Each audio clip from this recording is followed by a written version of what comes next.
የአእምሮ ጤና የሕክምና ጉዳይ ብቻ አይደለም። የፍትሃዊነትን ማህበራዊ ፍትሃዊነትንም ማጣት ጭምር። ልክ የአእምሮ ቴርሞሜትር ምንድነው? እንቅልፍ ማጣት። እንቅልፍ ማጣት ማለት ምን ማለት ነው? ሆርኔ ግን የአእምሮ ጤና እንክብካቤና ማገገሚያ ማዕከል እየሰራው ያለው ስራ በኢትዮጵያ ውስጥ ለአእምሮ ህሙማን እንክብካቤ የሚሰጠው ትልቅ ተምሳሌታዊ ወይም ሞዴል ስራ ነው ብለን ነው የምንወስደው።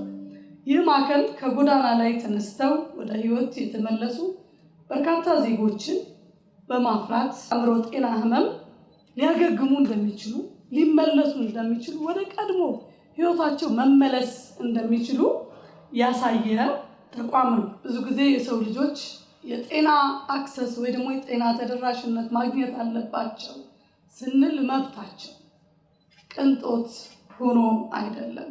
የአእምሮ ጤና የሰዎችን ጤና ደህንነት መሰረታዊ አካል የሚያረጋግጥ ሲሆን ሆኖም እንደምታውቁት ለረጅም ጊዜ የአእምሮ ጤና ችግር ተገቢውን ትኩረት ሳያገኝ ቆይቷል።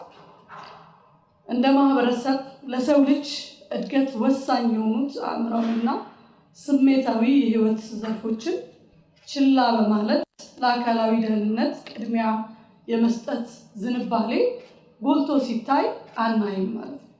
ብዙ ጊዜ በዝምታ ነው የሚታለፈው። አብዛኛው ጊዜ የአእምሮ ጤና ሲከሰት በቃ ቤት ውስጥ ይሸሽጋል፣ አናወጣውም፣ አናሳክመውም፣ መገለል ያጋጥማቸዋል። እነዚህን ችግሮች ትኩረት ሳይሰጣቸው ሳንሰራባቸው፣ ነገር ግን ታክሞ ድኖ ቅድም ሲነገር እንደነበረው ወደ ነበረበት ህይወት መመለስ የሚቻል ነገር ነው። ስለዚህ እነዚህን ነገሮችን በደንብ ትኩረት ሳይሰጣቸው የነበሩ ጉዳዮች ናቸው። ግን እንደዚህ አይነት ቀና ልብ ያላቸው በሚያዩት የተለያዩ ስራዎችን እየተሰሩ ያሉበት ሁኔታ ነው ያለው። ሚኒስቴር መስሪያ ቤታችን የአእምሮ ጤና የሕክምና ጉዳይ እንደሆነ ሁሉ የማህበራዊ ጉዳይ መሆኑንም ይገነዘባል ማለት ነው። የአእምሮ ጤና የሕክምና ጉዳይ ብቻ አይደለም። የፍትሃዊነትን ማህበራዊ ፍትሃዊነትንም ማጣት ጭምር። ለምሳሌ በዝምታ ማለፍ፣ ማግለል፣ ሕክምና እንዳያደርግ እንዳይለወጥ ማድረግ በራሱ አንዱ የማህበራዊ ቀውስ ነው ብለን የምንወስደው የማህበራዊ ችግርን ጭምር ነው። ስለዚህ አእምሮ ጤና ችላ ሲባል ቤተሰቦች ችግር ውስጥ ይገባሉ። በተለይ ደግሞ ያንን ችግር የደረሰባቸው ሰዎች ለተለያየ ስቃይ እንዲጋለጡ፣ ማህበረሰብም ለተለያየ ችግር እንደ ማህበረሰብ ያጋጥመዋል ማለት ነው። በተለይ ደግሞ እንደ ሀገር አምራች ዜጋ እንዲቀንስና እንድናጣ ያደርገናል ማለት ነው። ስለዚህ የሁላችንም ችግር ነው። አንድ ግለሰብ ሲታመም፣ አንድ ግለሰብ ሲቸገር ማህበረሰብ ይቸገራል፣ ማህበረሰብ ሲቸገር ሀገር ትቸገራለች የሚለውን በመሆኑም የአእምሮ ጤናን መፍታት ፍትሃዊነትን ሁሉን ያካተተን ተደራሽ እንዲሁም ምቹ የሆነች ኢትዮጵያን ለመገንባት ዋነኛ ጉዳይ ሆኖ እናገኘዋለን ማለት ነው።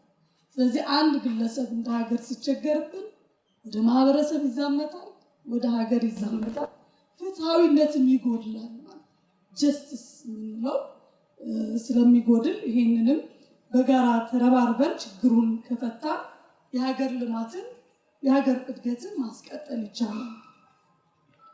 ክቡራን ተሳታፊዎች፣ ኢትዮጵያ በማህበራዊ ጥበቃ በማህበራዊ ደህንነት ሁሉን አቀፍ ልማት ረገድ ጉልህ እርምጃዎችን እየወሰደች ትገኛለች። ሆኖም ግን አሁንም በርካታ ፈተናዎች አሉ። እንደ ሀገር እንደምታውቁት ዓለም ሁሌ አንሰርቴን ወርልድ ነው እንላለን። እርግጠኛ ባልሆንበት ዓለም ላይ ነው የምንኖረው።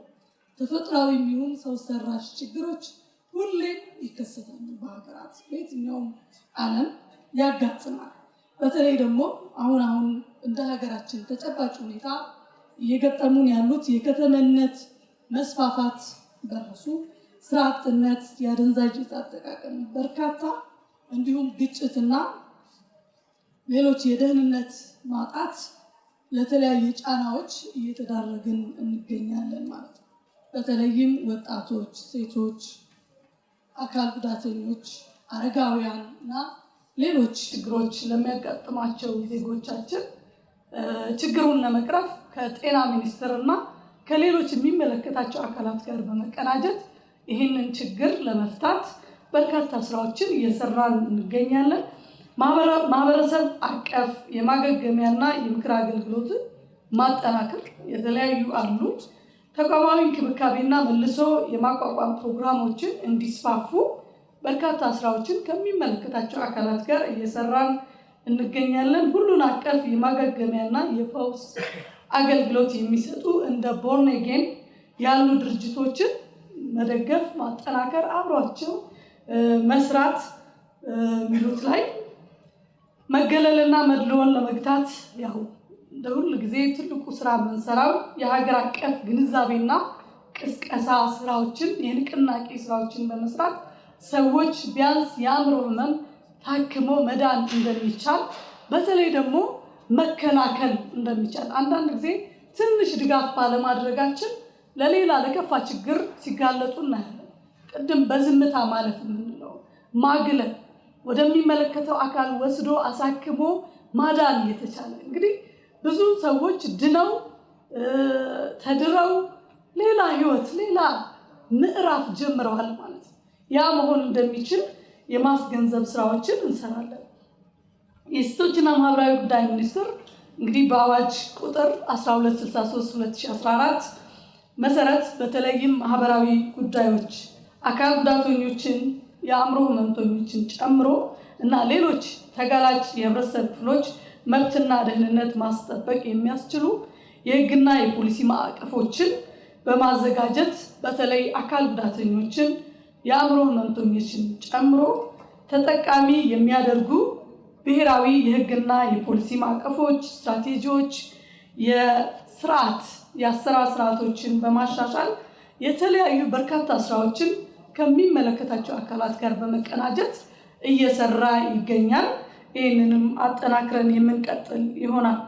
የአካል ጉዳተኞች ማህበር በመደገፍ በማጠናከር የአካል ጉዳተኞችን በተለይ የአእምሮ ህመምተኞችን ማህበራት ጨምሮ ፍላጎታቸውን ለማሟላትና መብቶቻቸውን ለማስከበር በተደራጀ መንገድ እንቅስቃሴ ለሚያደርጉት ያበረታታል፣ ይደግፋል።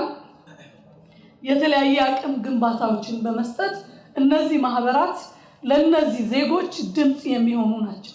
መብታቸው እንዲከበር ኢኮኖሚያዊና ማህበራዊ ተጠቃሚነታቸው እንዲረጋገጥ የሚሰሩ ናቸው ማለት ነው። በተለይ ደግሞ ተሳታፊነታቸው እንደ ሀገር እኩል ተሳታፊ ናቸው ብለው ድምጽ የሚሆኗቸው የሚሰሩ ናቸው። ስለዚህ እነዚህ በገንዘብም በቴክኒክም በመደገፍ እያጠናከርን አብረናቸው እየሰራን እንገኛለን። አሁንም ለቦርን አጌን የሚኖረንን ድጋፍ የሚቀጥል ይሆናል። እንደዚህ አይነት መልካም ስራዎች እንደምታውቁት እንደነዚህ አይነት ችግሮች ሲከሰቱ መንግስት ብቻ ሰርቶ የሚዘልቃቸው ወይ ደግሞ የሚፈታቸው አይደለም። የሁሉም አካላት ርብርብ በጋራ መስራት መቀናጀት ይጠይቃል ማለት ነው።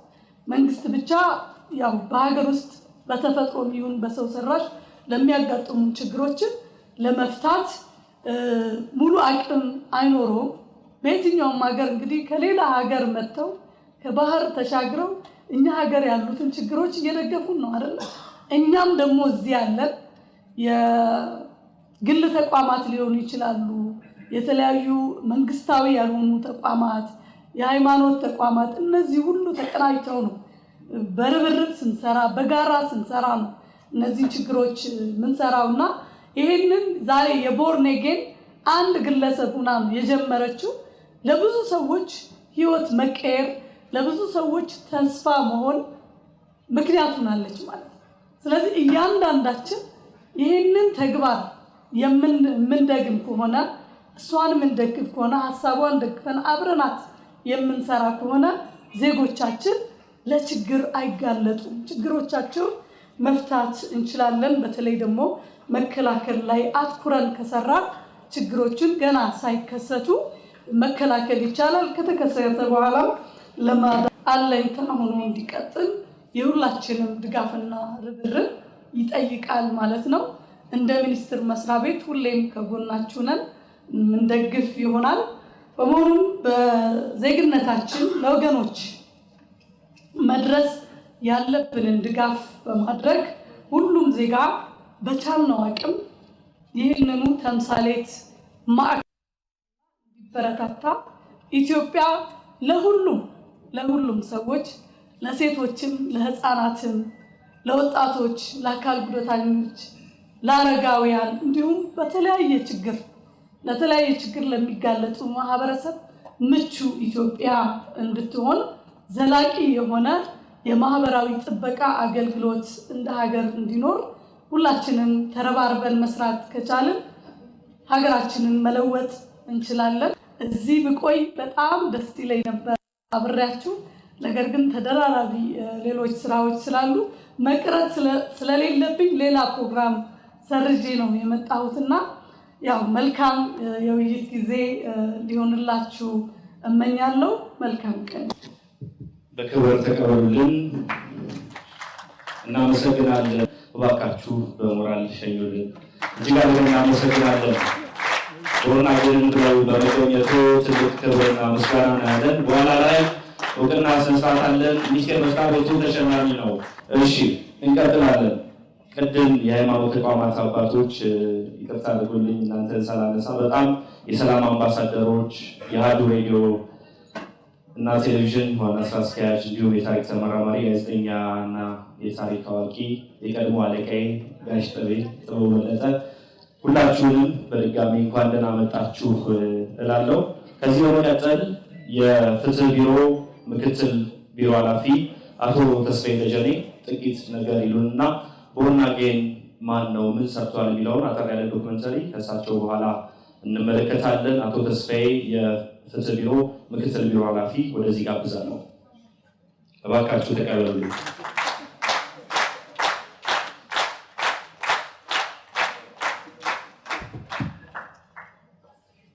እንዴት አደራችሁ? ክቡር ፕሮፌሰር መስፍን አርአያ፣ ክቡር አባገዳ ተሾመ፣ ክቡራን እንግዶች፣ ክቡራትና ክቡራን፣ ይህን ጥሪ የተደረገላችሁ ጥሪ ተቀብላችሁ እዚህ ቦታ በመገኘታችሁ እኔም ደግሞ በእናንተ ፊት ቀርቤ ንግግር እንዳደረግ በመጋበዝ የተሰማኝ ደስታ መግለጽ እፈልጋለሁ። በዚህ ንግግር አልተዘጋጀውም። ክብርት ሚኒስትር በዝርዝር ሄደውበታል። ከምንም በላይ የአእምሮ ህመም ምክንያት ምንድን ናቸው የሚለውን በዘርፉ ልቅ የሆኑ ፊት ቆሞ መናገር ደግሞ ትንሽ ይከብዳልና ፕሮፌሰር የዘርፉ ልቅ ናቸው ለማለት ፈልጌ ነው። እና ዞሮ የአእምሮ ህሙማን ዲስአቢሊቲ አይደለም፣ ያለመቻል ማለት አይደለም። ሊታከም የሚችል ሊድን የሚችል ወደ ነበሩበት መመለስ የሚችል የህመም አይነት እንደሆነ ተስፋ አደርጋለሁ። ከምናየው ነገር ስናይ ተመልሰው እንደ ቀድሞ ሁኔታቸው ተመልሰው ለራሳቸው፣ ለቤተሰባቸው፣ ለወገናቸው፣ ለሀገራቸው የተረፉ አልፎም ተርፎም ለዓለም ምሳሌ የሆኑ የአእምሮ ህሙማን የነበሩ ሰዎችን መጥቀስ ይቻላልና፣ ስለዚህ ይህን ለማድረግ መንግስት የራሱ ሚና አለው፣ ዜጎች የራሳቸው ሚና አላቸው፣ መንግስታዊ ያልሆኑ ተቋማትም የየራሳቸው ሚና አላቸው ማለት ነው። ከዛ ውስጥ አንዱ በጣም የተቀደሰ ሀሳብ ይዘው ለዛሬ መሰባሰባችን ምክንያት የሆኑንና ብርቱ እናት አሉና ቦረና ጌንን የመሰረተች ፓስተር ኪያ አንዱ ኃላፊነታቸውን እየተወጡ መሆኑን የሚገልጽ ነውና በጣም ላመሰግን እወዳለሁ። ብዙ ማውራት አልፈልግም። የመንግስትን ሚና በተለይ ደግሞ እኛ እንደ አዲስ አበባ ከተማ አስተዳደር የተለየ ኃላፊነት ወስደን ለመደገፍ ከጎናቸው ሆነን የያዙት ያለሙት ዓላማ ከግብ ይደርስ ዘንድ የሚፈለገው በሙሉ ድጋፍ የምናደርግ መሆኑን መግለጽ ፈልጋለሁ። ፓርቲኩላርሊ በተለየ ሁኔታ ደግሞ እንደ ከተማ አስተዳደር ፍትህ ቢሮ አሁንም የጀመርናቸው አለ፣ ከጎናቸው ሆነን እየደገፍናቸው ነው። ነገም ተነገ ወዲያም የቦርን ነገርን ጨምረው በዚህ አይነት እንቅስቃሴ ውስጥ የሚሳተፉትን ወገኖችን በህግ ድጋፍ ዙሪያ ሁሌም ከጎናቸው ሆነን የምንደግፍ መሆኑን እንደ አዲስ አበባ ከተማ አስተዳደር ፍትህ ቢሮ መግለጽ ፈልጋለሁ። ብዙ ተነግሯል። ብዙ ክብርት ሚኒስትር ዴኤታዋም በዝርዝር ሄደውበታል እና ያንን እኔም ያልኩት አይነት ነገር የሚሰማኝ ስሜት መሆኑን እየገለጽ ውይይቱ መልካም የመወያያ የመነጋገሪያና ፍሬያማ ውጤት የሚገኝበት እንዲሆን እመኛለሁ። አመሰግናለሁ። ከዚህ በመቀጠል ቦርን አጌን ከየት ወዴት ጉዞ ምን ይመስላል የሚለውን በጣም እሳቸውን እንሸኝ። አቶ ተስፋዬም እንዲሁ ቸኩሏል። በጣም ብዙ ስራ አለባቸው። እባክዎ ሁለቱም መስሪያ ቤቶች የሚኒስቴሩ መስሪያ ቤቱ የሴቶችና ማህበራዊ ጉዳይ እንዲሁም የፍትህ ቢሮ በጥምረት ትልልቅ ስራዎችን ከቦርን አጌን ጋር አብረው እንደሚሰሩ ተስፋ እናደርጋለን። አጠር ያለች ዶክመንተሪ አለች። ከዛ በኋላ እንግዲህ ቀደም ሲል እንዳነሳሁላችሁ በዘርፉ ትልቅ ልምድ ያላቸው በጣም አንጋፋው ፕሮፌሰር መስፍን አርአያ ጥቂት ቆይታ ያደርጋሉ። ስለ አእምሮ ጤና ግንዛቤ በሰፊው ልምዳቸውን ያካፍሉናል። እሱን ነው የምናደርገው። ብዙ ቤተሰቦችን ብዙ ወገኖቻችንን ያሳረፉ ሐኪም ወይም የስነ ልቦና ባለሙያ ናቸው። እንዲሁም ደግሞ አሁን ደግሞ አገር ወዳድ ኢትዮጵያዊ በመሆናቸው እንዲሁ ሀገራችንን አይኗን ያሳመማት ችግሯን የጠበቃትን ፈንቅሎ በማውጣት ከማህበረሰብ ውስጥ ለውይይት ለምክክር የሚያበቃ ብሔራዊ ኮሚሽናችን እየመሩ ያሉ ናቸው። እንደሚሳካላቸው ተስፋ እናደርጋለን። አሁን ወደ ውይይታችን እንሄዳለን። ፕሮፌሰር የአእምሮ ጤና ምንድን ነው? እንዴትስ ይታወቃል? እዛ በፊት ከተፈቀደልኝ ሰላምታ ሰጥ የሚላኩላት ትልቅ አባት ናቸውና ለአባገዳ ተሾመ በቀለ እውቅና ስጡልኝ። እኔ በእርግጥ አእምሮ ጤና ዙሪያ ያለሁት ዛሬ 42 ዓመት ሆነ ከአእምሮ ጤና ዙሪያ ሳገለግልና ስለዚህ 6 ዓመት ስለቀነሽብኝ በ76 ዓመተ ምህረት ነው ወደ አማኑኤል ሆስፒታል የመጣሁት። የመጀመሪያ አእምሮ ጤና ተጎጂ ማን እንደሆነ ታውቃላችሁ? ተማሪዎች ብዙ ጊዜ ጠይቃሉ። ሕክምና ሳስተምር የአእምሮ ጤና ችግር መቼ ተጀመረ እላቸዋለሁ ብዙ ጊዜ። ግማሹ የዛሬ 100 ዓመት፣ ግማሹ የዛሬ 200 ዓመት። የኔ መልስ ግን ባጭሩ ብዙ ላለመጓተት የሰው ልጅ አእምሮ ከተፈጠረ ጀምሮ ነው። የሰው ልጅ ከሁሉም ፍጡራን ማንም ፊሎዞፈር ፈላስፋ ሊሞገተኝ ይችላል። እግዚአብሔር ሲፈጥረን ከሁሉም ፍጡራን ይለየን አእምሮን በመስጠቱ ነው። አእምሮ ባይኖረን እንስሳ ነው። ስለዚህ አእምሮ ከተፈጠረ ጊዜ ጀምሮ የአእምሮ ጤና ችግር አለ። ለእኔ ደግሞ የመጀመሪያዎቹ የአእምሮ ጤና ችግሮች በአይሁድ መጽሐፍት ላይ እንደተገለጸው በቶራ ላይ በብሉይ ኪዳን ላይ የመጀመሪያው ቅዱስ መጽሐፍ ነው እና ቁርአን ቅዱስ መጽሐፍም አለ፣ በመጽሐፍ ቅዱስም አለ፣ በሁሉም ላይ አለ። በአዳምና ወይም በአደምና ሐዋ ጊዜ ሁለቱ ጥፋት ባጠፉ ጊዜ የት ናችሁ በተባሉ ጊዜ ያ ጭንቀት በመጣ ጊዜ የመጀመሪያው የአእምሮ ጭንቀት ነው ብዬ አስባለሁ። ከዛ በኋላ ብዙ መዘርዘር ትችላላችሁ። ቃየል ወንድሙን ገድሎ ምን አይነት ጭንቀት ሊደርስበት እንደሚችል ይገባቸዋል። የአእምሮ ጤና ችግር ማለት 3 አይነት ደረጃ አለ። አንዱ ቀላል የምንለው ነው፣ አንዱ መካከለኛ የምንለው ነው፣ አንዱ ከባዱ ነው።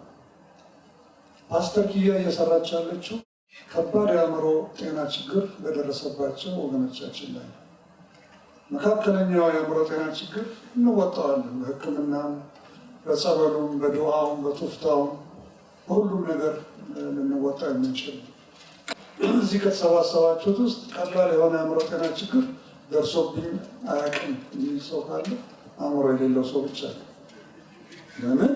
ሁላችንም እንቸገራለን፣ በየቀኑ እናዝናለን፣ በየቀኑ ይከፋናል፣ በየቀኑ ከመጠን በላይ እንበሳጫለን፣ እንቅልፍ እናጣለን፣ እንወራጫለን። ያ ነገር ግን በተለያየ መንገድ በተለያዩ ጊዜያት እንወጣቸዋለን። ስለዚህ የአእምሮ ጤና ችግር ማለት እነዚህ ሶስቱን ነገሮች የያዙ ናቸው። በእርግጥ ወደ ዝርዝር ውስጥ ከገባው ምናልባት ጋዜጠኛው የምታቀርብልኝ የተለያዩ ጥያቄዎች ይኖራሉ። የስራውን ስራ አንዳንድ የኔ ችግር ምንድን ነው? ጋዜጠኞች ይመጡና ቁጭ ሲሉ ብዙውን ነገር መዘብዘብ ጀመርና ጥያቄው ያልቅባቸዋል። ስለዚህ ጫፍጫፉን ልጠይቅ ለማስቻል የአእምሮ ጤና ችግር ከአደምና ከሐዋ ጊዜ አዳምና ሔዋን የሚባሉት ነው። ከእነሱ ጊዜ የጀመረ የእኛ አእምሮ ሶስት ትልቅ ነገሮችን ይይዛል። እነኚህም እሳቤ፣ እይታና ባህሪ ይባላሉ። በእነኚህ በሶስት ትልልቅ ነገሮች የተዋቀረ አእምሯችን ቅርበቱ ለአንጎላችን የሆነ እና ትልቁን እና ዋናውን የእኛነታችንን ስራ የሚሰራ በተለያዩ ጊዜ መደነቃቀፎች፣ የተለያዩ ችግሮች ከቀላል ጀምሮ እስከ ከባድ ድረስ አደጋ የሚደርስበት የሰውነት ወይም የእኔነታችን ወይም የእኛነታችን ክፍል መዛባት ነው። አመሰግናለሁ ፕሮፌሰር። ከባዱ ደረጃ ከመሄድ በፊት ቀላሉ እንዴት ማወቅ ይቻላል? ከባድ ውስጥ ድንገት ነው የሚመጣው ወይስ ከቀላሉ ጀምሮ ወደ ከባድ ነው? ይህም ጥሩም ከባድን ጥያቄ ነው። ቀላሉ ሁልጊዜ አለ። እኔ ምሳሌ ልስጥ። ራሴ ከአዲስ ዘመን ጋዜጠኛ ጋር ቁጭ ብዬ እዚህ ውስጥ አንዱ የፓስተር ኪያ ቀኝ እጅ ደውሉልኝና ደርሰሃል እንዴ ይሉኛል። የት? የዛሬ እኮ አዳራሽ እኮ ስብሰባ አለ። የምን ስብሰባ? የፓስተር ኪያ የአእምሮ ጤና ቀን። አስቡት ልቤ እንዴት እንደመጣ። ጋዜጠኛው ጋር ምን ደግነቱ ፕሪንት ሚዲያ ስለሆነ ምንም ሚዲያ እንትን መቅዳት ብቻ ነው። አሁን ዛሬ ነው እንዲ አሁን ነው እንዲ ደወልኩ እና በስንት ሰዓት ድረስ ከአራት ከደረስ ጥሩ ነው አሉ ፓስተር። ይህን ጊዜ ልቤ መጥቷል። ትንሽ ጊዜ በኋላ እስከ 4 መድረስ ትችላለህ ሲሉኝ ተረጋጋ። እቺ የመጀመሪያው ትንሿ ድንጋጤ ነች፣ ግን ወዲያው ጠፋች። ቀላል የሚባሉ ትንሽ ነገሮች ራስ እኛነታችንን በተወሰነ ደረጃ ሊያናጉ የሚችሉ ትንሽ ድንጋጤዎች፣ ትንሽ መጨነቆች፣ ትንሽ መረበሾች፣ ነገር ግን በተለያዩ ምክንያቶች የሚያልፉ ናቸው ማለት ነው። እነዚህ ትንንሽ የምላቸው ነገሮች አንዳንዴ ከፍ ይሉና ወደ ጭንቀት ይመጣሉ። ፈረንጆች አንዛይቲ ይሉታል። ይሄ ከሆነ እርዳታ ይፈልጋል፣ ሕክምና ይፈልጋል። ግን ከተረዳ ግን የሚድን ነው በቀላሉ። ነገር ግን ለ2 ለ3 ቀን ግን እንቅልፍ ያሳጣን ይችላል። ምግብ ፍላጎት ያሳጣናል፣ ይረብሸናል፣ ያረደናል፣ ባርባር ይለናል፣ አልቅሽ አልቅሽ ሊል ይችላል እና ውስብስብ ያሉ ስሜቶች ውስጣችን ይገባሉ። ይሄ በሁለት ነገር ሊሆን ይችላል። አንድ በምናውቀው ምክንያት ቅድም እኔ ስብሰባው ጊዜ እንደተዛባብኝ፣ አለበዛ ደግሞ በማናውቀው ምክንያት ማለት ሰው ሲታመም እናዝናለን፣ እንረበሻለን፣ እንወራጫለን። ወዲያውኑ አእምሯችን መፍትሄ መፈለግ ይጀምራል። አንዳንድ ጊዜ ግን ፈረንጆች አውት ኦፍ ብሉ አውት ኦፍ ኖዌር ምንም ባላሰብንበት ሁኔታ ሀብት ኖሮን ሁሉ ነገር ተመቻችቶ ቤታችን ሙሉ ሆኖ ድንገት ባላሰብነው ሁኔታ ስሜታችን ይወርዳል ወደታች። ዛሬ ምን ነክቶኛል? ሁሉ ነገር አለ። ዛሬ ምንድን ነው የጎደለኝ? ነገር የለም፣ ግን አንድ ነገር ጎድሎኛል። የጎደለኝ ስል አካላዊ ወይም ገንዘብ ይሁን የምን የቀረኝ ነገር የለም፣ ነገር ግን ውስጤ ግን ልክ አይደለም እንላለን። ስለዚህ በምክንያት በምናውቀው ማለት ነው፣ ያለ ምክንያት በማናውቀው ምክንያት ከቀላል ጀምሮ ቅድም እንዳልኩት እስከ መካከለኛው እና ወደ ላይ ሊሄድ ይችላል። አንዳንዴ በቀላል በሚመስል ይጀምረንና ከዛ መካከለኛ ሆኖ ወደ ከባድ ይሄዳል። አለበለዚያ ደግሞ ድንገት ባላሰብነው ሰዓት አእምሯችን በድንገት ራሳችን ተለውጦና ከባድ የሆነ የአእምሮ ጤና ችግር ውስጥ ገብተን እናገኛለን። አንዳንዶቻችን ሳናውቀው በዛ እየሄድን ነው፣ ያወቀልን የለም። የአእምሮ ጤና ቀላል ጤና መቸገሩን ራሳችን እንረዳለን። ለምን አእምሮ ራሱ መጎዳቱን ያውቃል። ወደ መካከለኛ ስንገባ አእምሮ አሁንም ይነግረናል። ከባድ ስንገባ ግን አይነግረንም። ታማሃል አይለንም። ማነው ታዲያ ታማሃል የሚለን? ፖሊስ። ማነው ታማሃል የሚለን? ፓስተር ኪያ ከመንገድ ላይ ቆሻሻ ስንለቃቅም አግኝተው። ማነው ታማሃል የሚለን? የቤተሰብ አባል ወንድሜ፣ እህቴ፣ አሁን እኮ ጤናሽ ልክ አይደለም፣ አለባበስሽ እኮ ልክ አይደለም፣ አነጋገርሽ እኮ ልክ አይደለም፣ ወይም ብዙ ጊዜ ትደበጫለሽ፣ እንቅልፍ አበዛሽ፣ ተጫጭኖሻል፣ ወይም መንቀሽቀሽ አብዝተሻል ከሌላው ጊዜ ብለው የሚነግሩን ከጎን ያሉ የቅርቦቻችን እና አለበለዚያ ደግሞ አንዳንድ ጊዜ ከህግ ጋር ስለምንጋጭ የህግ ባለሙያዎች ይሆናሉ። ካጠፋን ፖሊስ ይዘናል። ሌላ ጊዜ የተደበቁ የአእምሮ ስሜቶቻችን ደግሞ የሚቀሰቅሱ ሌሎች ጉዳዮች አሉ። ለምሳሌ አንጎል መመረዝ አንዱ ለአእምሮ ጤና ችግር መንስኤ የሚሆነው እሱ ነው። አንጎል እንዴት ይመረዛል? ጉበት ሲታመም አንጎል ይመረዛል። ኩላሊት በሚገባ አልሰራ ሲል አንጎል ሊመረዝ ይችላል። ሳምባ ሲታመም አንጎል ሊመረዝ ይችላል። ጥንቃቄ ካደረግለት አንጎልም ጥበቃ ስለሚደረግለት አንጎል የአእምሮን ደህንነት ይከታተላል። ሌላ ጊዜ ግን ከውጭ የሚገቡ ነገሮች ይኖራል። ለምሳሌ አልኮል ስንጠጣ ምንድን ነው? ብዙ አልኮል ስንወስድ አንድ ቢራ ምንም ላይልን ይችላል። ሁለተኛው ቢራ ጥማችንን ምን ያደርገዋል? ያረከዋል። ሶስተኛው እያለ ሲሄድ መዝፈን እንጀምራለን። አልኮሉ መጠን በጨመረ ቁጥር ምን ይሆናል? ብዙ በጨመረ ቁጥር የዛሬ 35 ዓመት ገደማ የሞተችውን የቅድመ አያቴን እናት አንስቼ ማልቀስ ጀምራለሁ። እንግዲህ አስቡት። ከዛ ያ እየጨመረ ሲሄድ ምንድነው? ራስን መሳት ይመጣል። ያ መጠኑ ከበዛ መሞቱም ይመጣል። ከውጭ የሚገቡ ሱስ አምጪ ነገሮች ወይም አደገኛ መራዥ ነገሮች አንጎል ላይ በሚደርሱበት ጊዜ ከቀላል ጀምሮ እስከ መካከለኛና እስከ ከፍተኛ አደጋዎችን አእምሮ ላይ ሊያደርሱ ይችላሉ። በዓለማችን አሁን ዲጂታል ሆናለች፣ ወደ ዲጂታል ተሸጋግራለች እና ከዚህ ጋር በተያያዘ የአእምሮ ጤና ላይ የሚያደርሰው ተጽዕኖ የለም? ዓለማችን በየጊዜው እየተቀያየረች ነው።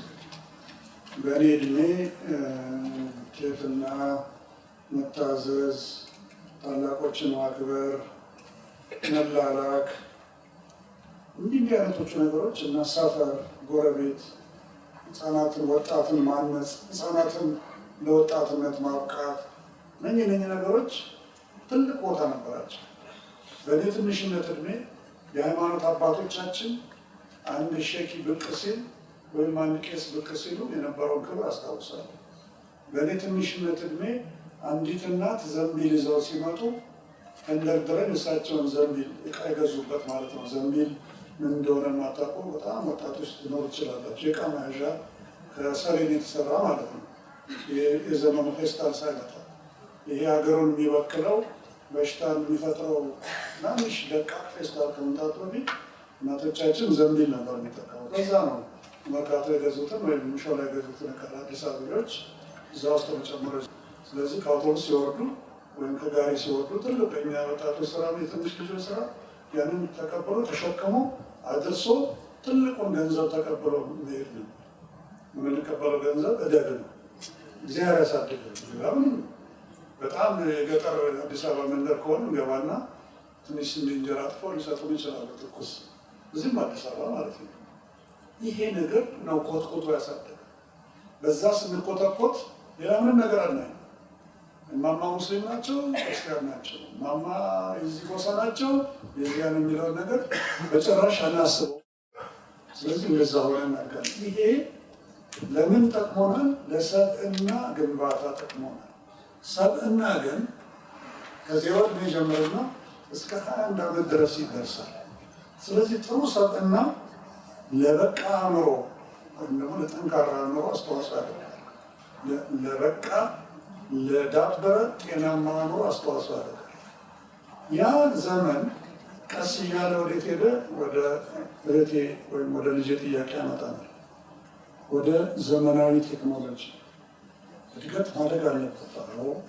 እድገት ከ20 ዓመት በፊት የሶሻል ሚዲያ መጣ፣ ኢንተርኔት የሚባል ነገር መጣ። ጥሩ ነው ኢንተርኔት፣ ብዙ ጥሩ ነገር ያመጣል። ግን ማህበራዊ ቀውስ ደግሞ ቀስ እያለ እየፈጠረ ነው። ወደፊት ትሰሙታላችሁ።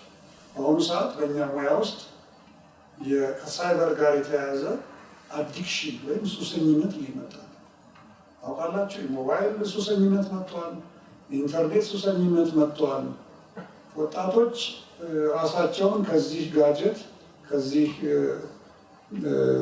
ስማርትፎን መለየት አቅቷቸዋል። ህፃናት ወጣቶች ካላችሁ ወይ ከፍ ያላችሁ ትኖራላችሁ። ልጆቻችሁን ምግብ የምታበሉት በዚህ ነው። ይህንን እያዩ ነው ልጆቻችሁ የሚጎርሱላችሁ። እኛም ግብ ይወረወርልናል። በዕድሜ ጊዜ እበላለሁ፣ ካልፈለኩ እተወዋለሁ። ወይም ደግሞ ቤተሰቦቼ በጣም ኃይለኞች ከሆኑ ከአርጩሜ ጋር እንድበላ ያደርጉኛል። ስለዚህ ስርዓቴን ጠብቄ የተሰጠኝን ምግብ እበላለሁ። የምመርጠውም የምግብ አይነት አልነበረኝም።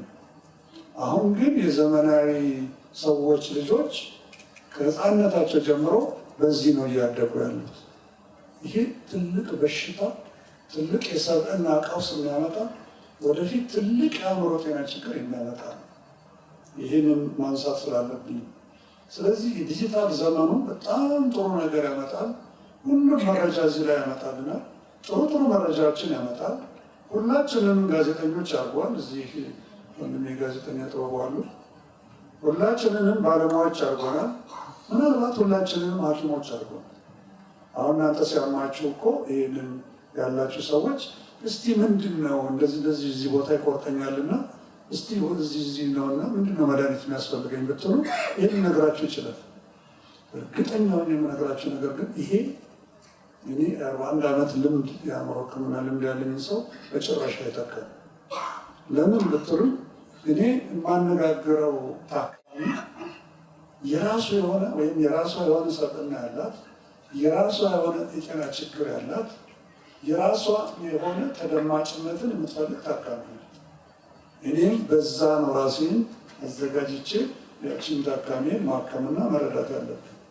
ስለዚህ የዲጂታል ዘመኑ እንዳያችሁት ጥላቻን ፈጥሯል፣ መጠላላትን ፈጥሯል፣ ጦርነትን አምጥቷል፣ ግጭትን ፈጥሯል፣ መከፋፈልን ፈጥሯል።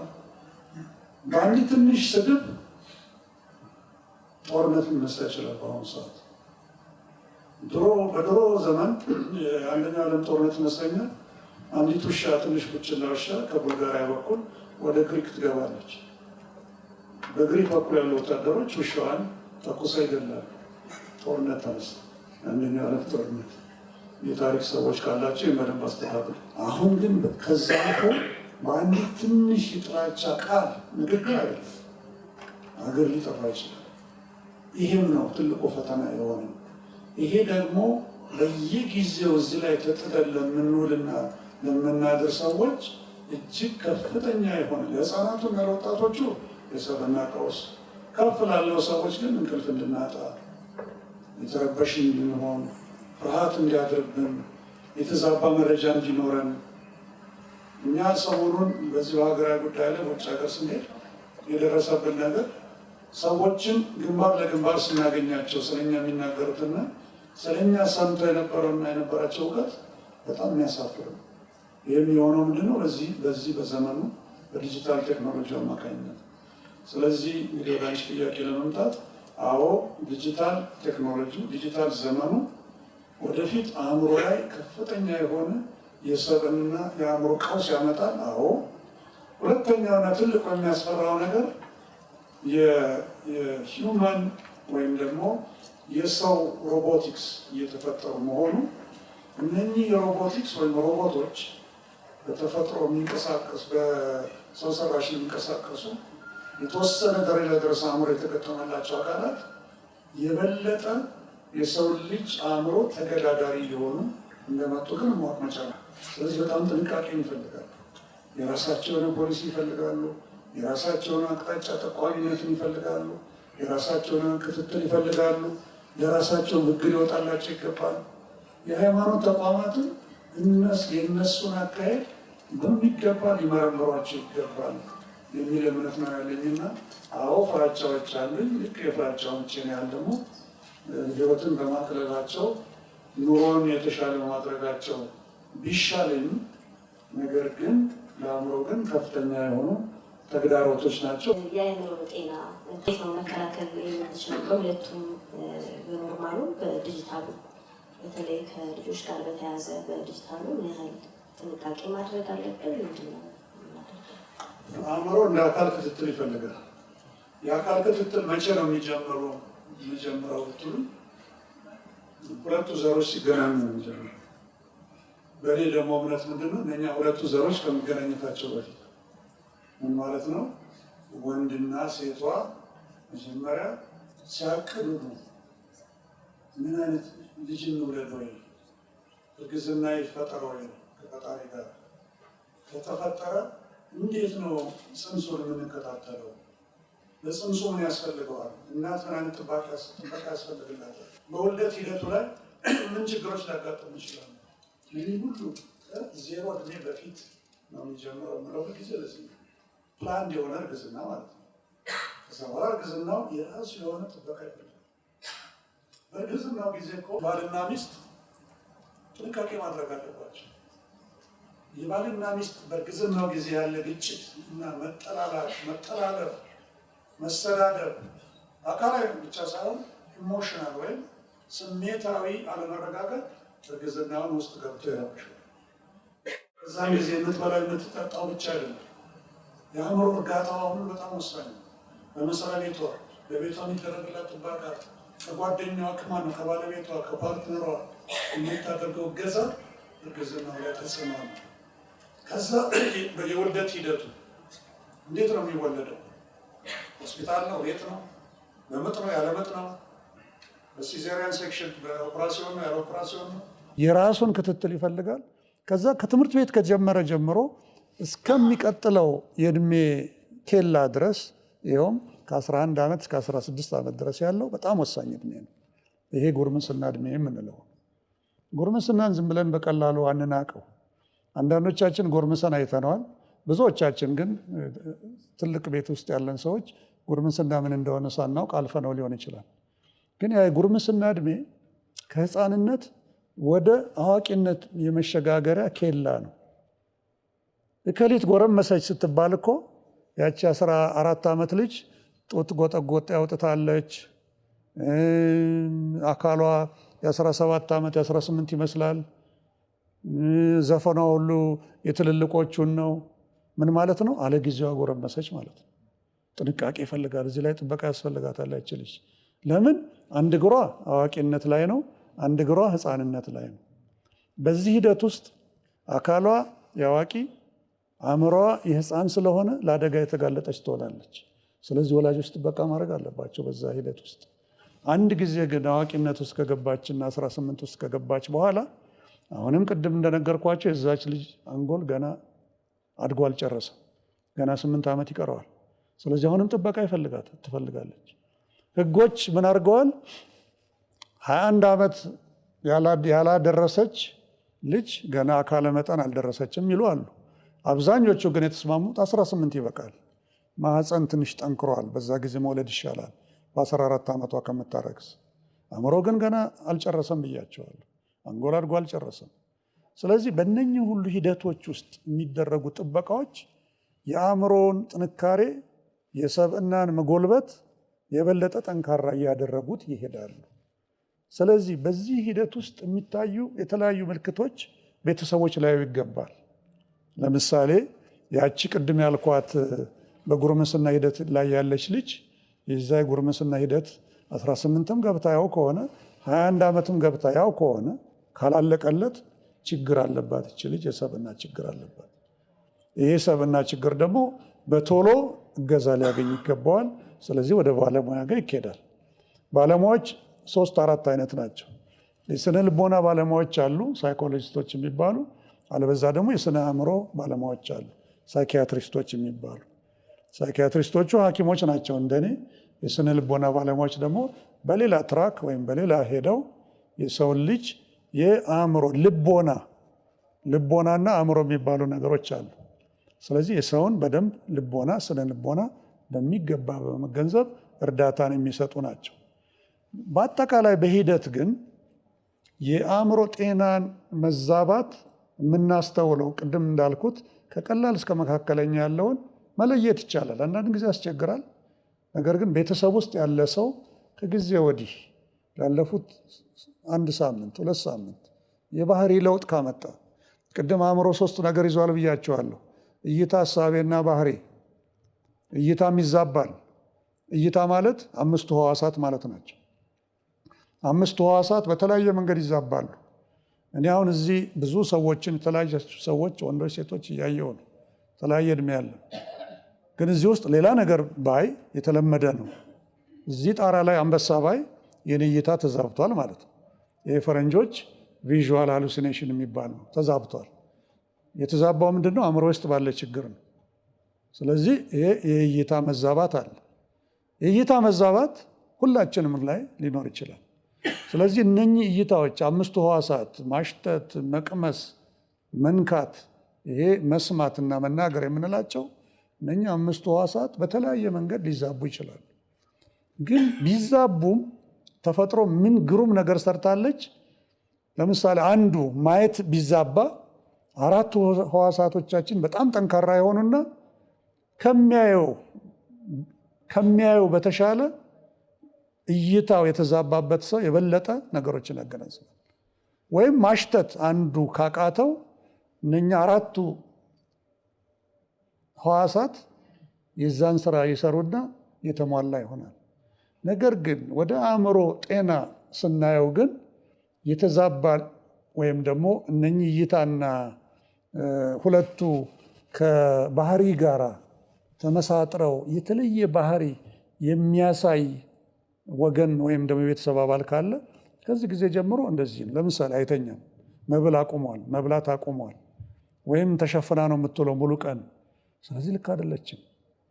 ምንድን ነው መደረግ ያለበት? ቶሎ ብሎ ማግኘት ነው። ቶሎ ብሎ ማግኘት ማለት ነው ቶሎ ብሎ ሀሳብ መቀያየሩ ወዲያውኑ ያግዛል። ለምን አንዳንድ ህመሞች መዛባታቸው እየተባዛ ይሄድና ሌላውንም ወደ መጉዳት ወይም ወደ ራስን ወደ መጉዳት ይወዳል። ይሄ ዲፕሬሽን የምንለው ነው።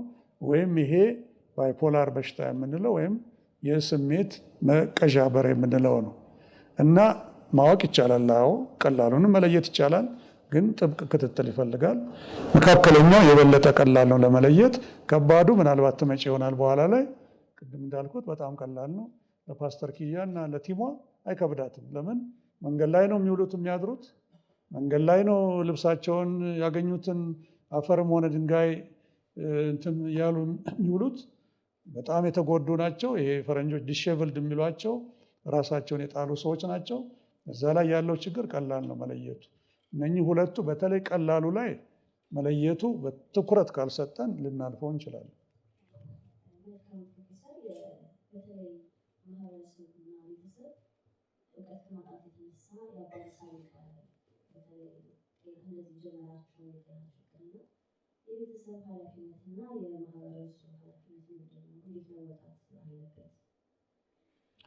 የአካል በሽታ ሲይዘን አንድ ምልክት አለው። ታውቁታላችሁ አይደል? አንዱ ምልክት ትኩሳት። አንድ ቫይረስ እኔ ውስጥ ቢገባ፣ አንድ ፈንገስ ወይም አንድ ባክቴሪያ እኔ ውስጥ ቢገባ ሰውነቴ ምን ማድረግ ይጀምራል? ቶሎ ምላሽ መስጠት ይጀምራል። ቶሎ ምላሽ ሲሰጥ ነጭ የደም ሴሎች ይባላሉ፣ መዋጋት ይጀምራሉ በሽታውን። በዛ ውጊያ ሂደት ውስጥ ትኩሳት ይጨምራል። ስለዚህ ትኩሳት 37 ገባ ማለት አይ ቀለል ያለ ትኩሳት አለው። 38 ከፍተኛ ትኩሳት፣ 39 ልጁ ወይም ሕፃኑ ወይም ሰውየው ግሏል። 40 ከገባ ገና እንዲህ ስትነኩት እሳት ነው የምትነኩት። ስለዚህ ይሄ ማለት ነው ከፍተኛ የሆነ ኢንፌክሽን ወይም መወረር አለ ማለት ነው። በእነኚህ ቅድም በጠቀስኳቸው በባክቴሪያው፣ በፈንገሱ ወይም በሌላው። ይሄ አንዱ ትልቁ የሐኪም ምልክት ነው። መጀመሪያ ሕፃኑ ይዛችሁ ትሄዱ አፍ ውስጥ ቴርሞሜትር ነው የሚለጉመው። እኛም ስንሄድ እዚህ ውስጥ ነው የሚከቱት። ያያሉ፣ አይ ትኩሳቱ ከፍ ብሎ፣ ከዛ ደም ምርመራ፣ ነጭ ደም ሴሉ ምን ይመስላል፣ የትኩሳት አመላካች የሐኪሞች ምልክቶች አሉ፣ እሱ እናያለን። ስለዚህ ከዛ በኋላ ምንድን ነው ቫይረስ ነው ባክቴሪያ ነው ወይስ ፈንገስ ነው የሚለው እንለያለን። ከዛ ቀጥታ መጀመሪያ የምናደርገው ደም ከወሰድን በኋላ ትኩሳቱን ነው የምናወርደው። ልክ የአእምሮን ቴርሞሜትር ምንድን ነው? እንቅልፍ ማጣት። እንቅልፍ ማጣት ማለት ምን ማለት ነው? እኔ ሁልጊዜ የምተኛው በቀን 5 ሰዓት ተኛለሁ፣ ይበቃኛል። ወደ ከምሽቱ እንደገባው ራት እስኪሰጠኝ ድረስ ትንሽ ዘንበል እላለሁ። እነቃለሁ። ከዛ በኋላ እነቃለሁ። መተኛው ወደ ከሌሊቱ 6 ሰዓት ገደማ ነው። ባህሬ 6 ሰዓት ተኝቼ 8 ሰዓት ተኩል 9 ሰዓት ልነቃ እችላለሁ። ከዛ በኋላ የሆነ ነገር ማንበብ ጀምረና ተመልሼ እስከ 11 ወስዳለሁ። 5 ሰዓት ከተኛው በቂ ነው ለእኔ። 5 ሰዓት በቂ ነው። 8 ሰዓት ከተኛው አሞኛል ማለት ነው። የኔን እሳቸው ወንድሜ 8 ሰዓት ከሆነ ሁልጊዜ የሚተኙት ዛሬ 7 ሰዓት ቢተኙ 1 ሰዓት ቀንሰዋል፣ ምንም አይደለም። ወይም ዛሬ 5 ሰዓት ቢተኙ ሰሞኑን ጠቅላላ 8 ሰዓት ነው የሚተኙት፣ 3 ሰዓት ቀንሰዋል፣ ምንም አይደለም። አካላቸው ምን ማድረግ ይጀምራል? ያችን 3 ሰዓት ማካካስ ይፈልግና ሌላ ቀን በሚቀጥለው ቀን ሌላ ቦታ ሄደው እያሉ ወይም እየተናገሩ እያሉ ክንብስ ሊሉ ይችላሉ። ወዲያውን ያጣጣል። ይሄ የአካላችን ጥንካሬና ስራውን ብታዩ ፈጣሪ ምን አይነት ፈጣሪ እንደሆነ ትገረማላችሁ። እያንዳንዱ አካላችን ጉድ ነው የተሸከመው። እጹብ ድንቅ ነገር ነው የተሸከመው። እኔና እናንተ እዚህ ቁጭ ብለን እያንዳንዱ የእኔ ኦርጋኖች ይሰራሉ ስራቸውን፣ በቃ ምንም ሳያዛንፉ ይሰራሉ። ልብ በደቂቃ ይሄን ያህል ምታ ተብሎ ሳይሆን በራሱ ይሰራል 24 ሰዓት። ሳምባም እንደዛ ይሰራል። ሌሎቹ ሁሉም በየራሳቸው ይሰራሉ፣ አንዳንድ ህመም ካልገጠማቸው በስተቀር። ስለዚህ በዚህ ሂደት ውስጥ እንቅልፍ መዛባት፣ ለምሳሌ ዛሬ እኔ 5 ሰዓት ነው የለመድኩት፣ 6 ሰዓት ነው።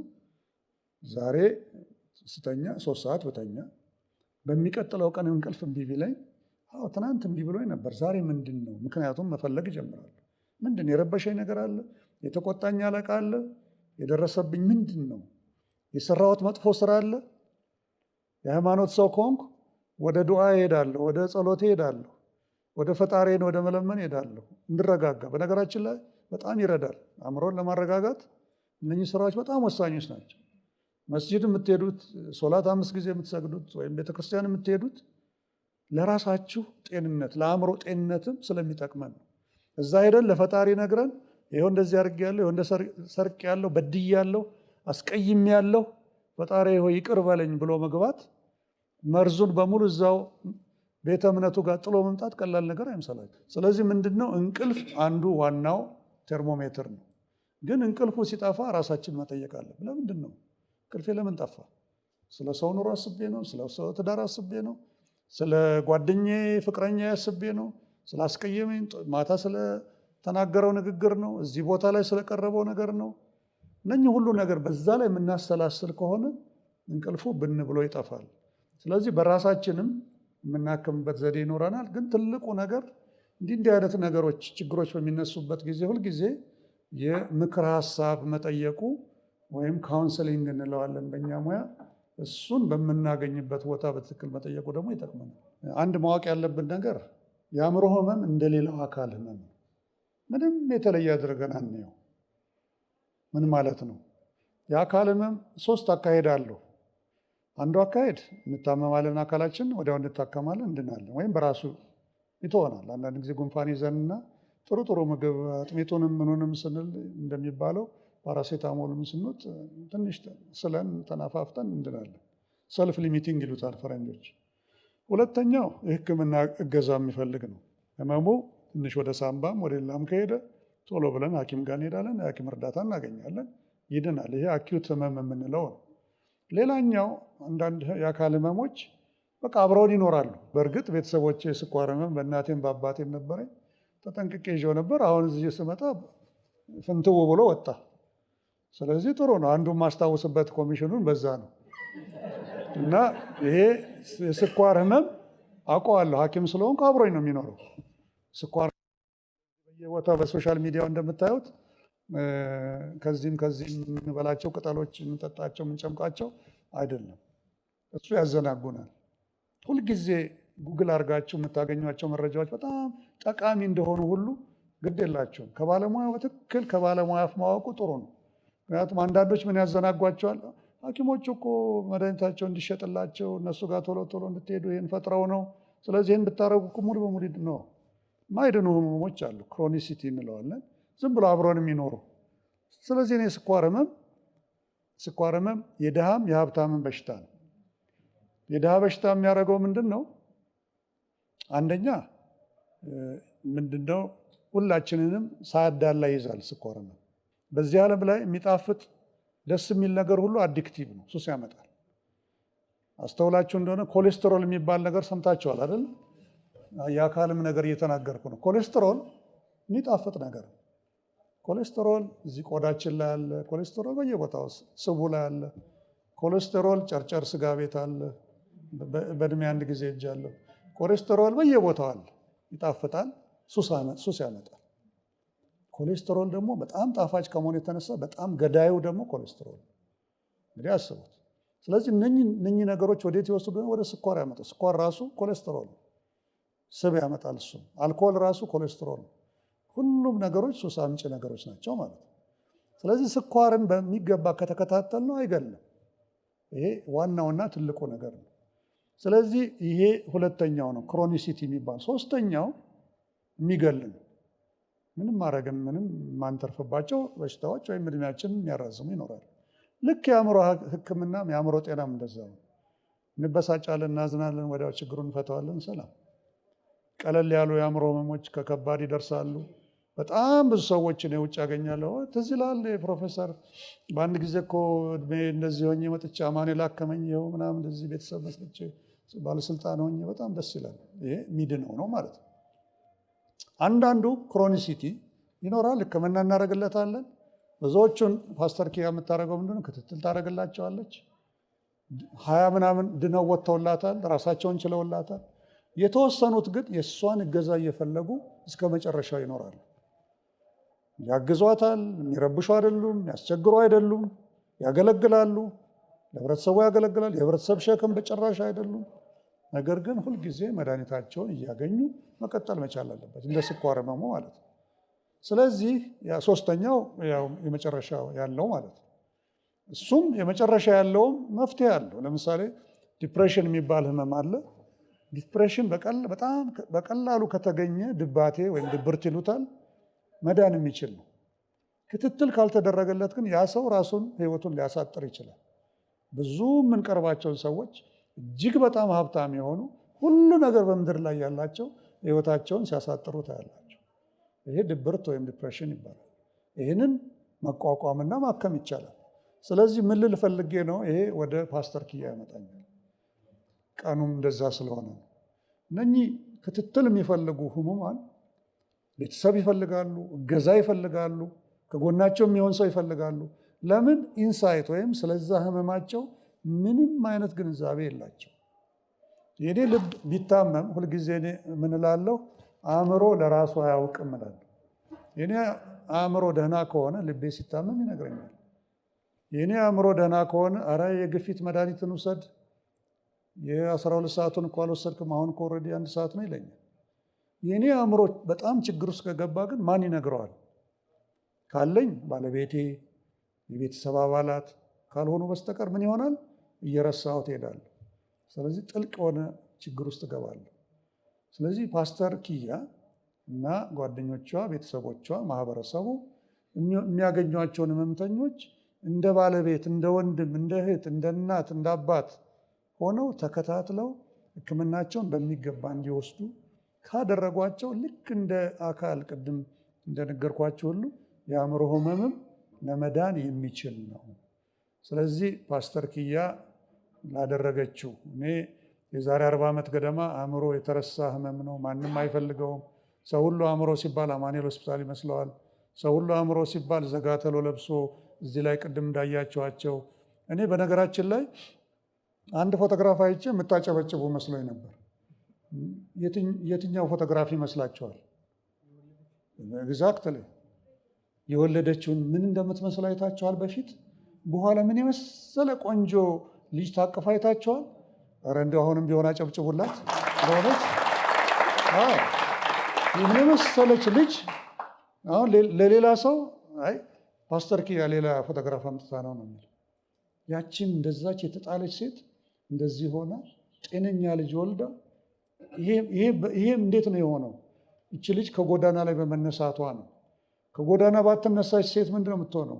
በየቦታው ሬፕ እየተደፈረች መጨረሻ ላይ ወይ HIV ወይ አንዱ በሽታ ጠልፎ ይጥላትና ማናያት ዜጋ ትሆን። ስለዚህ ፓስተር ኪያ ከነቤት መላው ቤተሰብሽ ስለምታደርጊው ነገር እኔ የአእምሮ ጤና ባለሙያ ነኝ። በአእምሮ ጤና ባለሙያዎችና በአጠቃላይ የአእምሮ ጤናን አገልግሎት በሚያገኙት ሰዎች በሙሉ ከልብ እጅግ በጣም አክብሮቴን መግለጽ እፈልጋለሁ። እግዚአብሔር ይስጥልኝ። ጋዜጠኛውንም በጣም አመሰግናለሁ። የወረዳ 3 ወጣቶች እና ታዳጊዎች ወደዚህ ወደ መድረኩ ብቅ ብለው ተቀበሏቸው በሞራል ወደው ባልኖሩበት ህመም ከማግለጽ ሰውነት ይቅደም ማሰብ ያምሮ ሲታመም የኑሮ መስመር ነው ሚዛመን እንደኔ እንዳንተ እንደኛ ሰው ናቸው ሆኖ ጤነኛ ለፈውሳቸው ተገር ስትል ያኔ ነው ሰው ነን የምንል እኛ የሚሰማ ረሃብ አጥንት ሰባሪው ቅስቃሴ የሚያሳፍር መራቆት የምንሸሸው ድንሳሴ የምንሸፈው ገመና የማንናገረው ምስጢር እነሱም ጋር ስሜቱ አለ ውለው እንጂ በህመምም እስር ሰው ነኝ እንሁን ሰው ተግባር ልቆ ሲገኝ ነው ቁልፉ ጥያቄ የሚመለሰው አደባባይ ጎዳና ላይ ተራቅቶተው የምናያቸው የራሳችንን አጥር ሰርተን ተርበው የምናልፋቸው በህመም ተይዘው እያየን ከንፈር መጠን የምተዋቸው የአእምሮ ህሙማን አይደሉም ልክ እንደኛው ሰዎች ናቸው። የማግለሉን ቅጥር ጥሰን የጭካኔን ግንባር ፍርሰን ባዶ ይሁን ጎዳናው ለሰው ደርሰን ቦረና ግን እንደሚለን የአእምሮ ታማሚ ጎዳናው ላሳየን እስኪ እንነሳ እጅ ለእጅ ተያይዘን ያን ጊዜ እንደ ሀገር እናልፋለን። እኛ የሚሰማ ረሃብ አጥንት ሰባሪው ቅስቃሴ የሚያሳፍር መራቆት የምንሸሸው ትንሳሴ የምንሸፈው ገመና የማንናገረው ምስጢር እነሱም ጋር ስሜቱ አለ ውለው እንጂ በህመምም እስር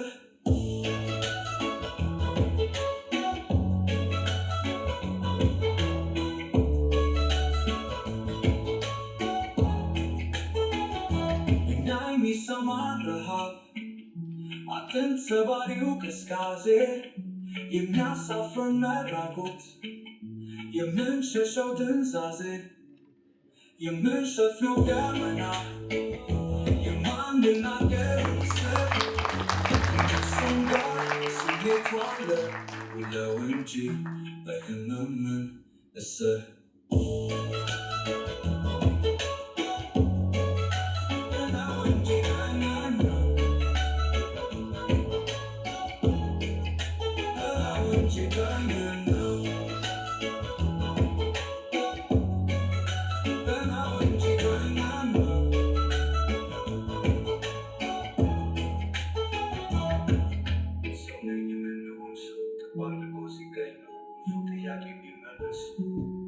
አደባባይ ጎዳና ላይ ተራቅተው የምናያቸው የራሳችንን አጥር ሰርተን ተርበው የምናልፋቸው በህመም ተይዘው እያየን ከንፈር መጠን የምተዋቸው የአእምሮ ህሙማን አይደሉም ልክ እንደኛው ሰዎች ናቸው።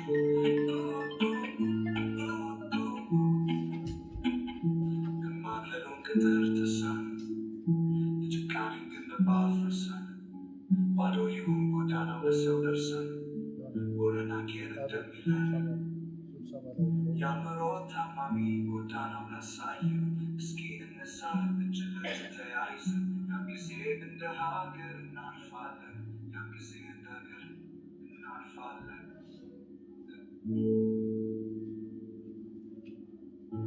ሰው ከመሆኔ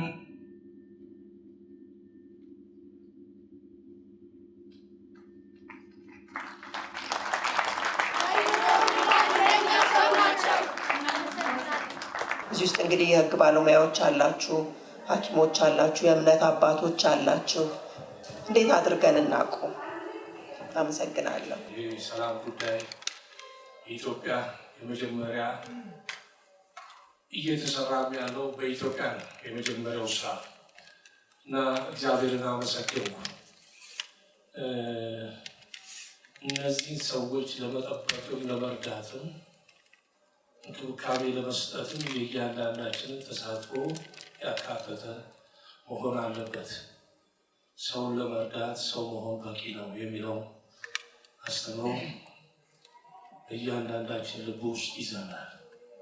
ስለዚህ ለሰው ሰው የሚደርስለት ካልሆነ ይህ ዘመን ደግሞ የከፋና አመፅ፣ ክፋት፣ ተንኮል፣ አለመታዘዝ የእግዚአብሔር ቃል የሚለው ነገር ሁሉ በዘመኑ ፍጻሜ ላይ እያየ ነው ስለሆነ ቅድም ፕሮፌሰር እንደተናገሩት ትልቁ የአእምሮ ሰለባና ትውልዱን ስሜት ዜሮ ያደረገው ሶሻል ሚዲያ እዚህ ላይ የተያያዘ በጎ አድራጎቱ ከፍ ቢልና መንግስትም በዚህ ላይ ትልቅ ትኩረት ቢሰጠው ደስ ይለኛል። አመሰግናለሁ። አብዱ ሰይድ መሐመድ እባላለሁ። ከአዲስ አበባ ሃይማኖት ተቋም የመጣሁት። በመጀመሪያ ይህን ትልቅ ዝግጅት ላዘጋጃችሁት ሁሉ ከፍተኛ ምስጋና አቀርባለሁኝ። በተለይ ለቦርን አጌን ድርጅት ትልቅ ምስጋና በማቅረብ ይሆናል ሀሳብ አስተያየቴን የሚጀምረው። በእውነቱ ዛሬ ትልቅ ቀን ነው። ቅድም ፕሮፌሰር መስፍን አርአያ እንደተናገሩት መቼም መጀመሪያ ከአባታችን አደም ስንፈጠር ወንድና ሴት ሆነን የተፈጠር ነው። የአእምሮ ህመም በሰው ልጅ ላይ በድንገት የሚደርስ ከጊዜ በኋላ የሚመጣ በመሆኑ እንደው በጣም አሳዛኝ ነገር ነው። እኔ ቅድም ፕሮፌሰር መስፍን አርአያ ሲናገሩ የሰማሁት ምንድን ነው? ይቅር ባይነት የአእምሮ ሰላምንና የአእምሮ ጤንነትን ያመጣል። ይሄ ትክክል ነው። ፈጣሪያችን ያዘዘው ህግ ነው፣ በቅዱስ ቁርአንም ይሁን በመጽሐፍ ቅዱስ ላይ። ፕሮፌሰር መስፍን ዓለማዊ ሐኪም ብቻ አይደሉም፣ መንፈሳዊንም ጥበብ እየታገዙ ነው ፈትዋ የሚሰጡት። እንግዲህ የሰው ልጅ በመልካም ቁመና ፈጠር ነው ይላል። ቅድም እሳቸው ከተናገሩት ነገር አንዱና ትልቁ የሰው ልጅ አእምሮ በመኖሩ ብቻ ከሌሎች እንስሳት ተለይቶ የተፈጠረበትን አላህ በቅዱስ ቁርአን አስተምሮ ሁሉን ነገር ነግሮናል እስከ ዘመኑ መጨረሻ። እናም እኔ ይህን ካልኩኝ በኋላ የቦርን አጌን ከኢትዮጵያ እስልምና ጉዳዮች ጠቅላይ ምክር ቤት ጋር በጋራ እንድትሰሩ ጥሪ ያቀርባለሁ።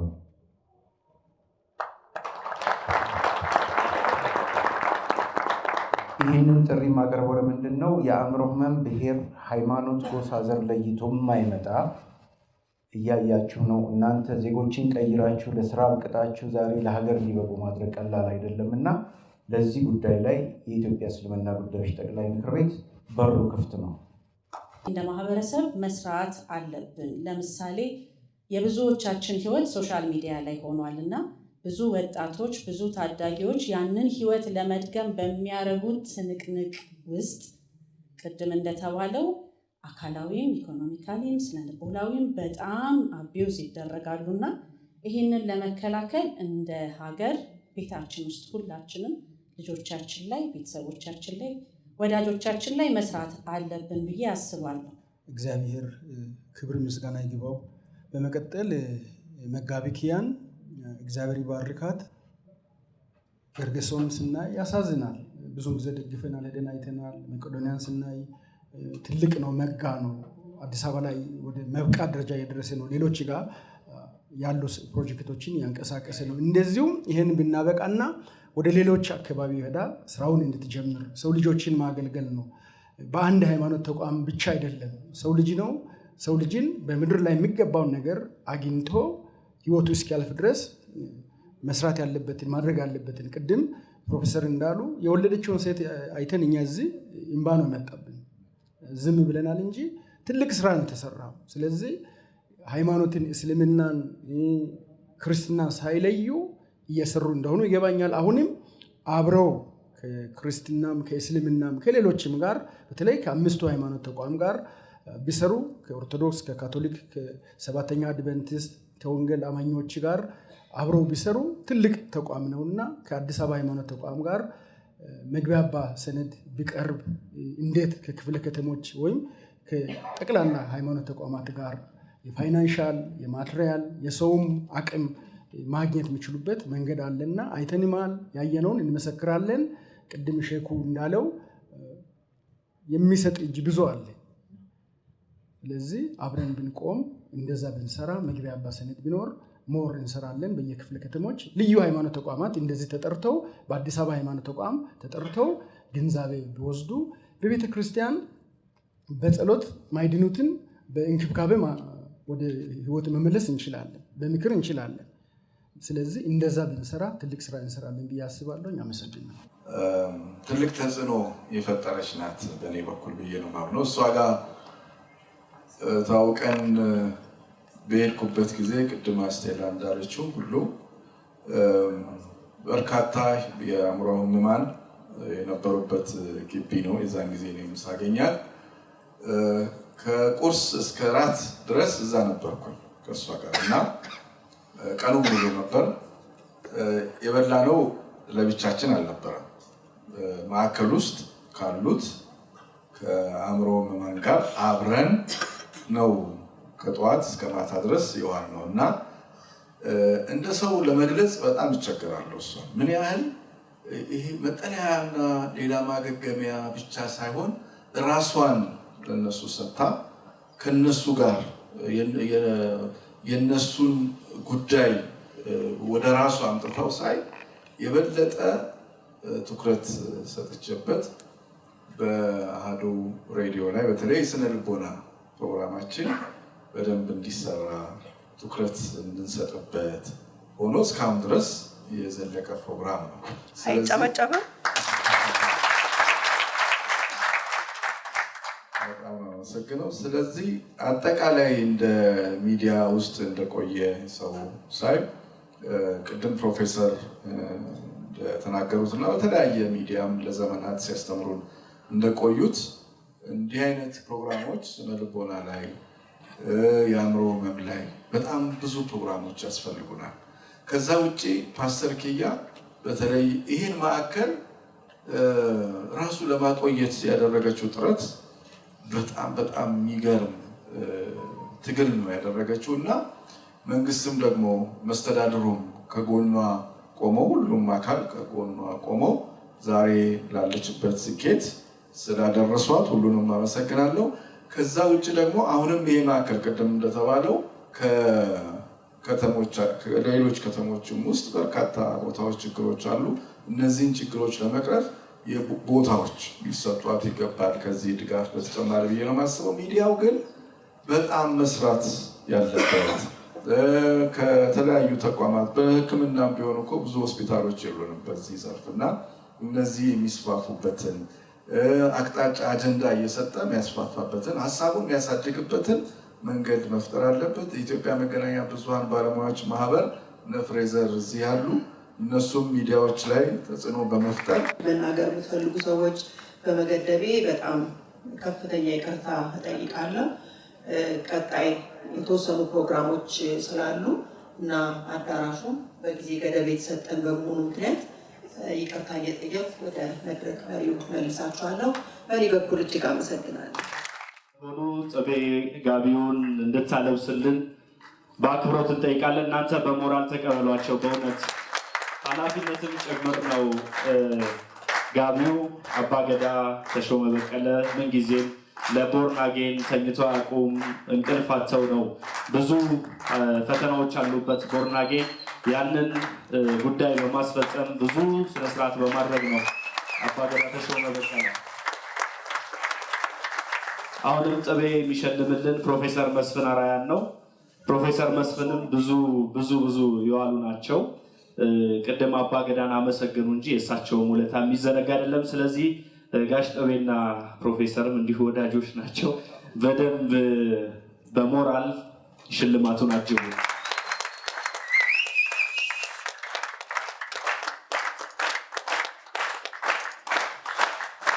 የአባገዳን ቃል እሺ፣ አባገዳ እዚህ ያረፍ ይበሉና ጽቤን በክብር ሸኙልኝ። በእውነት እጅግ አድርገን እናመሰግናለን።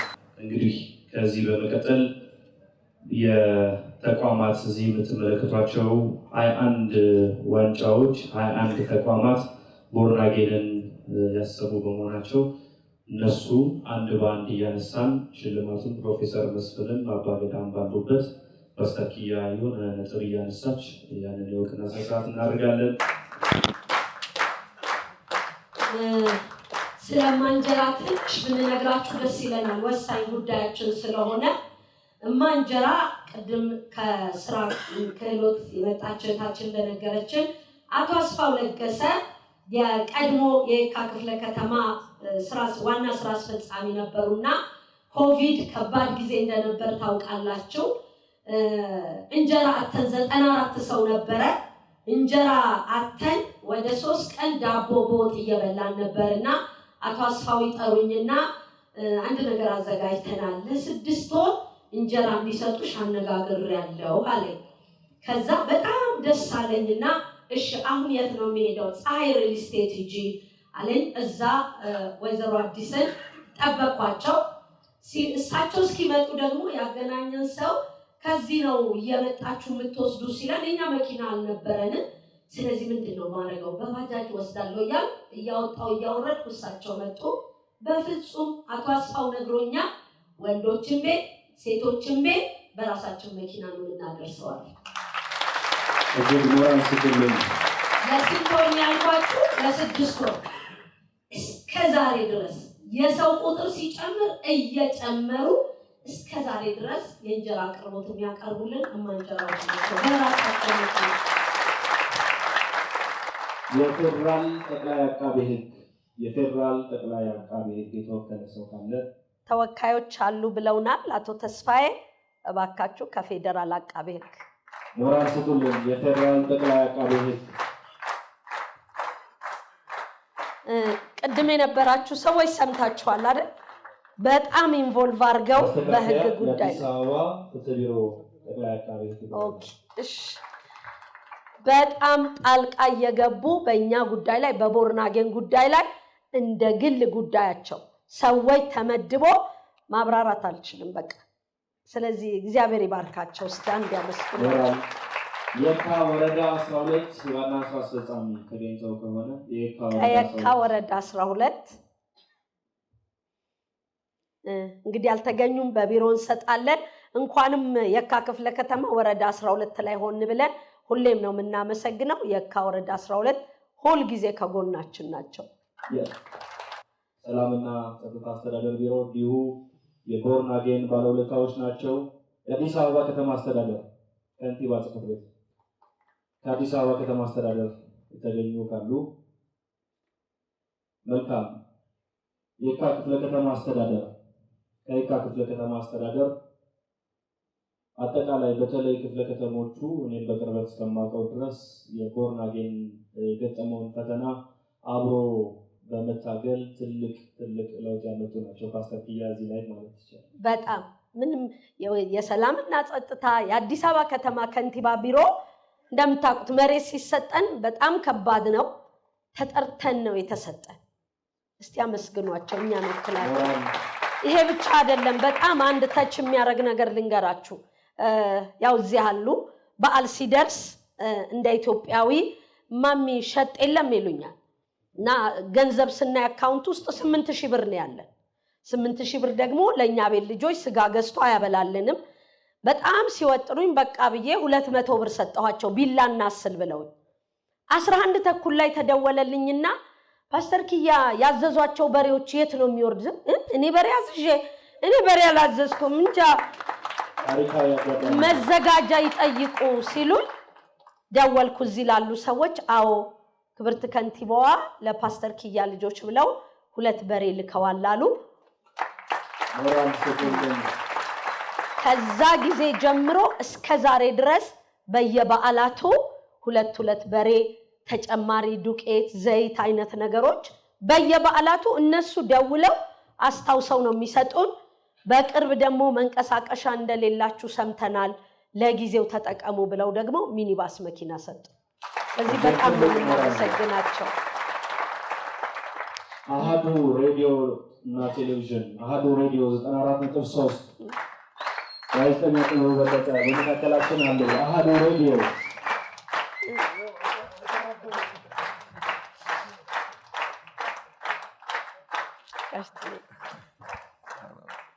ምን ብዬ እንደማብራራ አላ ቤታችን እህታችን አምባሳደሮቻችንም ናቸው። ZLN አጠቃላይ ንግድ ኃላፊነቱ የተወሰነ የግል ማህበር ZLN ተወካይ ካለ ቴቴሌስታ ትሬዲንግ ኃላፊነቱ የተወሰነ የግል ማህበር ቴቴሌስታ እነዚህም የቦርን አጌን ባለውለታዎች ናቸው። ቴቴሌስታ ትሬዲንግ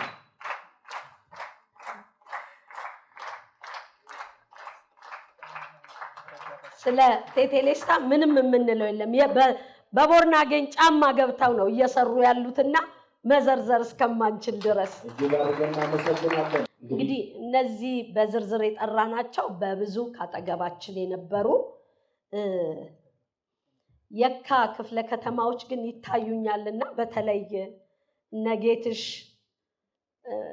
መተው ሽልማቱን ቢወስዱ በጣም ደስ ይለኛልና ጌትሽ እባክህ የካ ክፍለ ከተማን